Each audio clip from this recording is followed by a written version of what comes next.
Still, I jumped at every sound. I became paranoid when cars lingered too long outside my building or when unfamiliar numbers called.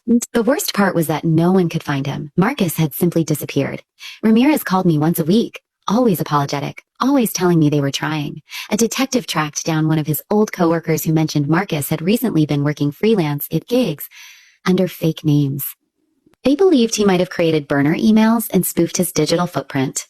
Every day that passed made it harder to trace. They advised me to stay vigilant, gave me a direct line to Ramirez, and even suggested I get a personal safety app on my phone that would send alerts to the station with one tap.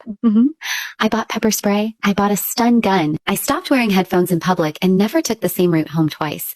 But the worst part was the dreams. Vivid, disturbing dreams where I'd wake up with his name in my mouth and sweat soaking my sheets. Dreams where I was back in that room, frozen, while he watched me from the shadows and into us. Weeks passed with no updates, and I started to convince myself maybe it was over. Maybe he had gotten spooked by the investigation and skipped town. I started going back to the gym, picked up running again, tried to feel like a person instead of a victim. That's when I saw the flyer. It was taped to the bulletin board inside my building's laundry room, right next to the lost pet notices and cleaning service ads.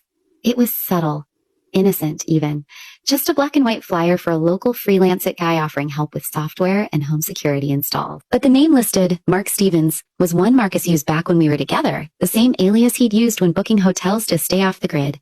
My hand shook as I tore the paper from the board. I gave it to Ramirez the next day, and she looked at me like I just handed her a bomb. We might have him, she said. They ran the phone number and it pinged a prepaid cell connected to a usage tower less than a mile from my new apartment. I hadn't escaped him. He'd followed me. Again. He knew where I lived. Again. I started staying at a friend's place across town, while Ramirez and her team worked with cybercrime to try and trace his signal.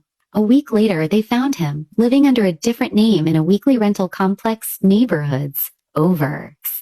When they arrested him, he had 3 phones, 2 laptops, and a small duffel bag with duct tape, a hunting knife, and a flash drive labeled with my initials.